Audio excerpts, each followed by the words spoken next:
Hello everyone, I am Kanika Gujral and I am back with my new video. So काफ़ी time से मैं video नहीं लेके आ पाई। इसका रीज़न था कि I was not well and मुझे काफ़ी सारे एस्पिरेंट्स के मैसेजेस भी आए कि वीडियो कब आ रही है, कब आएगी। सो ये काफ़ी ज़्यादा मेरे लिए मोटिवेटिंग और इनकरेजिंग भी था कि आप सब काफ़ी वेट कर रहे हो वीडियोज़ की। सो अब कोई भी डिले नहीं होगा, अब रेगुलरली वीडियोस आया करेंगी। और एग्ज़ाम सीज़न भी स्टार्ट हो रहा है तो मुझे काफ़ी सारे टिप्स भी देने हैं, आपको गाइड भी करना है, एक्सपीरियंस भी शेयर करना है और आपके जो भी डाउट्स होंगे वो सब भी हम सॉल्व करेंगे। जो आज की वीडियो है that is regarding my IDBI assistant manager interview experience. ये 2022 में इंटरव्यू हुआ था मेरा एंड काफ़ी ज़्यादा अच्छा एक्सपीरियंस था मेरा। काफ़ी हिलेरियस इंटरव्यू मैं कहूँगी, जो कि मेरे को एक्सपेक्टेड नहीं था, बट हाँ काफ़ी ज़्यादा अच्छा रहा।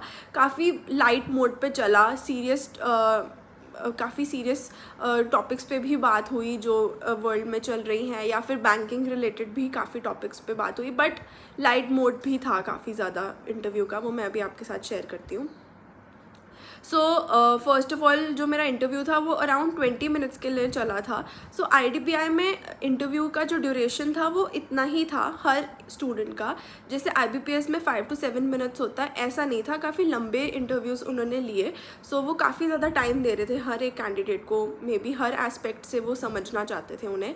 ये एक अच्छा पॉइंट भी है कि आपको ज़्यादा टाइम मिलता है। अगर आपने कुछ गलतियाँ करी भी हैं फर्स्ट 2-3 मिनट्स में बिकॉज ऑफ नर्वसनेस, तो आपके पास टाइम है वो चीज़ कवर करने का, बिकॉज हर एक कैंडिडेट नर्वस होता ही है, चाहे कुछ कितना भी वो कॉन्फिडेंट हो, वहाँ जाके नर्वसनेस फील होती है एंड ये काफ़ी नेचुरल फिनोमिनन है, तो इसको लेके कभी घबराना मत। तो नेक्स्ट थिंग वाज कि 5 पैनल मेंबर्स थे एंड सब मेल मेंबर्स थे, कोई फीमेल पैनल मेंबर नहीं थी मेरे पैनल में। एंड मैं अब अपना जो इंटरव्यू एक्सपीरियंस है वो मैंने क्वेश्चंस के फॉर्म में लिखा भी हुआ है एंड मैं साथ साथ आपको बताती भी जाऊँगी।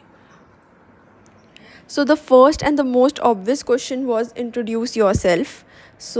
मिनिमम 1 मिनट की इंट्रोडक्शन आप सब ने प्रिपेयर करनी है एंड उसके अंदर talk about your self, your educational background, your family.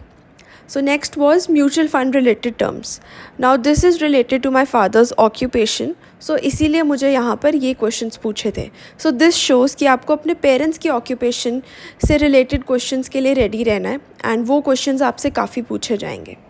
Third was how will you manage in remote, hilly और border areas. As I am from Chandigarh and मैं हमेशा सिटी में रही हूँ, तो ये क्वेश्चन उन्होंने पूछा कि आप कैसे मैनेज करोगे. तो इसका आंसर भी मैंने काफ़ी अच्छे से प्रिपेयर करा हुआ था एंड जो कि एक रियलिटी भी थी कि आई वॉज मेंटली प्रिपेयर्ड कि मुझे किसी भी एरिया में भेजेंगे तो मैं वहाँ पर काम कर सकती हूँ. तो इसका आंसर मैंने दे दिया था. Next was travelling related questions. जब मैं अपना आंसर दे रही थी रिगार्डिंग द थर्ड वन कि मैं अपने हिली एरियाज़ या ऐसे रिमोट एरियाज़ में कैसे मैनेज करूँगी, तो वहाँ मैंने एक पॉइंट मेंशन किया कि मुझे ट्रैवलिंग का बहुत शौक है. तो अगर मुझे डिफरेंट एरियाज़ में भेजेंगे तो वो एक प्लस पॉइंट है मेरे लिए, because I love to travel. तो वहीं से उन्होंने मेरे से आगे काउंटर क्वेश्चंस पूछने लगे कि which place you like the most. जैसे आप ट्रैवल कर रहे हो तो आपको एक पर्टिकुलर सिटी बताओ जो आपको सबसे अच्छी लगी. तो मैंने वहाँ पर एक काफ़ी अच्छा आंसर दिया कि एक पर्टिकुलर सिटी ऐसी कोई नहीं है जो मुझे अच्छी लगी, सिर्फ वही कहूँगी कि वही अच्छी लगी, बिकॉज हर सिटी में एक यूनिक चीज़ होती है जो आपको अच्छी लगी. एंड वो मैंने मेंशन कर दी कि ये 2-3 सिटीज़ हैं, किसी का कुछ पसंद है मुझे, किसी का कुछ, तो हर सिटी अपने वे में एक बहुत ज़्यादा यूनिक है. तो आपको ये भी ध्यान रखना है कि आप जो भी वर्ड बोलोगे ना वो आपको अच्छे से पता होना चाहिए, क्योंकि नेक्स्ट क्वेश्चन डेफिनेटली उसके रिगार्डिंग होगा. Next question was what is e-commerce. ये आंसर कर दिया था. नेक्स्ट उन्होंने एक केस स्टडी पूछी थी मेरे से on investment and banking. The case study was कि if I invest 30 rupees in some place and मुझे उसका जो इंटरेस्ट है, 2 ऑप्शंस है मेरे पास, या तो वो मुझे इंटरेस्ट डेली बेसिस पे मिलेगा या फिर वो मुझे मंथली बेसिस पे मिलेगा. 30 रुपीज़ पे उन्होंने मुझे एग्जांपल दिया था कि आपका सपोज़ पैसा डबल हो जाता है at the end of the month and आपको एंड ऑफ द मंथ पे 30 इंटरेस्ट मिलता है. तो वो 30 इंटरेस्ट आप एंड ऑफ द मंथ लेना चाहोगे या फिर डेली 1 रुपीज़ लेना चाहोगे. तो यहाँ पर मैं थोड़ा सा मैंने टाइम लिया इस चीज़ को आंसर करने में, बट उसमें कोई इशू नहीं था, कॉन्फिडेंस से मैंने आंसर किया. सो इसका करेक्ट आंसर होगा कि हम डेली बेस पे इंटरेस्ट लेंगे, बिकॉज जो हमें डेली बेसिस पे इंटरेस्ट मिलेगा वो हम फर्दर कहीं और इन्वेस्ट कर सकते हैं और हमें और प्रॉफिट अर्न कर सकते हैं. सो ये आंसर मैंने दिया तो था बट थोड़ा सा मिक्सअप हो गया था. तो यहाँ पर सो टू चेक माई रिएक्शन उन्होंने एक चीज़ बोली कि if you join bank how will you manage, कि आपको ये चीज़ ही नहीं पता और आप इसमें ही मिक्सअप हो रहे हो. सो इस चीज़ का भी मैंने काफ़ी अच्छे से रिएक्शन दिया. मैंने कामली एक स्माइल के साथ मैंने बोला कि sir I am very well versed with this topic and this concept is clear, but at this moment मैं थोड़ा सा कंफ्यूज हो गई. सो बिकॉज ऑफ दैट मैंने आंसर थोड़ा मिक्सअप कर दिया.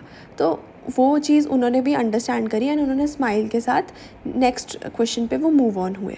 तो ये चीज़ें हमें थोड़ी सी ध्यान रखनी होती हैं कि अगर वो कुछ कह भी रहे हैं तो हमें उस पर एकदम से बहुत बोल्ड रिएक्शन नहीं देना कि हम बहुत ज़्यादा घबरा गए या हम बैड फील कर रहे हैं. हमें उसे एक पॉजिटिव मैनर में एक्सेप्ट करना है और रिप्लाई करना है. So next was social security schemes. So वो उन्होंने मुझसे पूछी एंड वो आंसर मैंने दे दिया. इसमें फ़र्दर उन्होंने एग्जाम्पल्स भी पूछे थे लाइक अटल पेंशन योजना. सो ये सब आंसर्स आपको थोड़े स्कीम्स भी अच्छे से याद करने हैं जो गवर्नमेंट के बैंकिंग रिलेटेड स्कीम्स हैं स्पेशली, वो सारी अच्छे से आपकी टिप्स पे होने चाहिए. नेक्स्ट कुछ बैंकिंग रिलेटेड टर्म्स पूछी थी like NPA, check related questions थे थोड़े, types of crossings and all, types of loans, mortgage and pledge. So banking के कॉन्सेप्ट्स एंड बैंकिंग के जो टर्म्स हैं स्पेसिफिकली उनको वन लाइनर में कैसे एक्सप्लेन करना है वो सब भी अच्छे से याद करके जाना जब भी आप किसी बैंकिंग इंटरव्यू के लिए जाओ. नेक्स्ट उन्होंने मुझसे last question was the hobby question. So hobby भी पूछी थी एंड वो हॉबी मैंने डांसिंग एंड साइकिलिंग लिखी थी. सो उन्होंने काफ़ी अच्छे नोट पे एंड किया और उन्होंने कहा ओके कनिका, खूब साइकिलिंग करते रहो. हिलेरियस पार्ट वॉज, तो बीच में ऐसे 2 इंसिडेंट्स हुए थे कि जो काफ़ी फ़नी थे. एक तो जस्ट रैंडमली जब मेरा इंटरव्यू चल रहा था बीच में काफ़ी सीरियसली जैसे कि बहुत सीरियस क्वेश्चन पूछने लगे हैं मुझसे, तो जो चेयरपर्सन थे उन्होंने मुझसे पूछा कि आपको हम में से सबसे ज़्यादा खड़ूस कौन लग रहा है. सो ये एक बहुत ज़्यादा अनएक्सपेक्टेड क्वेश्चन था एक बैंकिंग इंटरव्यू के पॉइंट ऑफ व्यू से.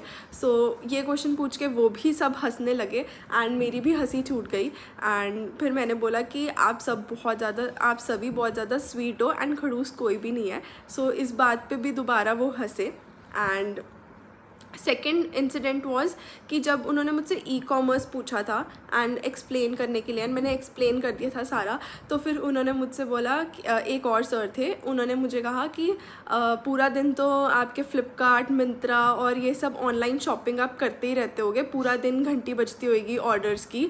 सो ये काइंड ऑफ रियलिटी भी थी, तो मेरी और भी ज़्यादा मतलब मेरे को हंसी आ रही थी इस बात पे.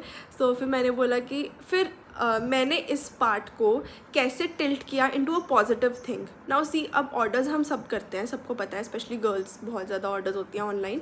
सो इसको मैंने बोला कि सर येस वो ऑर्डर्स भी होते हैं बट हम ई-कॉमर्स को या ऑनलाइन प्लेटफॉर्म को काफ़ी एक अच्छे वे में भी यूज़ कर सकते हैं. जैसे जो मेरे ग्रैंड मदर हैं उनके लिए जब मैं उनकी मेडिसिन्स ऑर्डर करती हूँ तो काफ़ी ऐसी मेडिसिन्स हैं जो हमारे लोकल केमिस्ट पे अवेलेबल नहीं हैं, तो वो मेडिसिन्स मैं ऑनलाइन ऑर्डर करती हूँ ताकि वो डोर स्टेप पे डिलीवर कर देते हैं. तो वो ये चीज़ सुन के काफ़ी ज़्यादा इम्प्रेस्ड थे एंड खुश भी थे, काफ़ी उनका अच्छा एक्सप्रेशन लग रहा था. सो ऐसे कुछ इंसिडेंट्स आपको या पॉइंट्स आपको पूरे इंटरव्यू में ज़रूर मिलेंगे जो कि आपको अपनी प्रेजेंस ऑफ माइंड यूज़ करके उसे एक पॉजिटिव वे में कन्वर्ट करना है. तो कहाँ उन्होंने मुझे फ्लिपकार्ट, मिंत्रा या ऑनलाइन शॉपिंग पे बात करी और मैंने उसको इंटायरली शिफ्ट कर दिया towards ordering of my grandmother's medicine. तो ऐसे आपको इंसिडेंट्स मिलेंगे एंड अगर आप एक पॉजिटिव एटीट्यूड के साथ जाओगे एंड एक स्माइल रखोगे एंड एक पूरा पॉजिटिव एटमॉस्फेयर क्रिएट करोगे ना वहाँ पर, तो पैनल मेंबर्स को भी मज़ा आएगा आपसे बात करने का एंड वो डेफिनेटली कुछ ना कुछ ऐसी लाइट मोमेंट्स भी आपके साथ भी क्रिएट करेंगे. सो ऐसा कुछ नहीं है कि वो बहुत ज़्यादा स्ट्रिक्ट होंगे. It all depends on you कि आप कैसा बिहेवियर रख रहे हो. अगर आप ऑनेस्टी से बात करोगे, क्लियर बात करोगे, तो उन्हें भी पता है कि हाँ ये एक अच्छा कैंडिडेट है. अगर आप वहाँ जाकर चीज़ों को अननेसेसरली घुमाओगे या उन्हें बेवकूफ़ बनाने की कोशिश करोगे तो एंड में आपका ही लॉस होगा। कुछ टिप्स अगर मैं आपके साथ शेयर करूं overall for all the interviews, तो फर्स्ट ऑफ ऑल कि keep a smile on your face no matter what. मेरे साथ भी बीच में ऐसे इंसिडेंट्स इंटरव्यू में मैंने आपको बताए हैं जहाँ पर मुझे भी उन्होंने थोड़ा सा जब मुझे आंसर नहीं आया तो उन्होंने मुझे बोला कि आप फिर कैसे मैनेज करोगे। तो ऐसे चीज़ों पे आपको अपना कॉन्फिडेंस डाउन नहीं करना, वही सेम स्माइल आपको रखनी है। आपको सब कुछ नहीं आता, किसी को भी सब कुछ नहीं आता, एंड यहाँ पर आप सीखने ही आए हो। सो उसमें कोई ख़राब फील करने वाली बात नहीं है। हमेशा स्माइल रखो, पॉजिटिविटी के साथ आंसर दो।